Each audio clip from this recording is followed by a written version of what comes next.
Let's fix these shoes so I can wear them on a pirate boat. Flashback to the last time I wore them. Because my shoe is flapping. Fluffing them so they hold their shape. I don't have shoe trees, so I'm using the tissue paper that they came with. Since one of the soles is completely gone, I'm tracing the remaining one to get a pattern. I start by making a rough pattern with parchment paper, cutting that out, checking the fit. And then I transfer it to some sturdier butcher paper and make some adjustments. Then I cut out this modified pattern and check it against the remaining sole and see what needs to be taken in or out. Here you can see I extended the pattern a little too much. I'm marking the excess with a Sharpie so I know what to cut off, and then I just trim off the excess. I'm checking the fit of the pattern again before I transfer it to leather.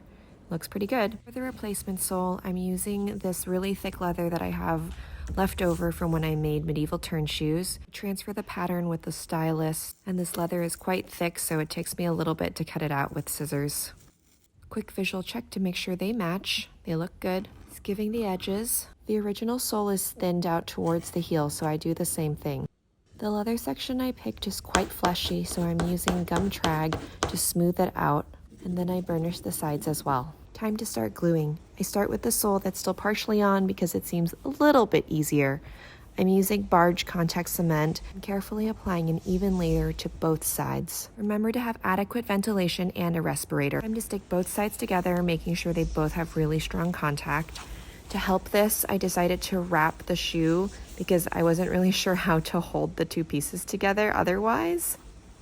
On to the next shoe. First, we have to re-glue the fabric uppers to this inner part so that the sole has something to attach to.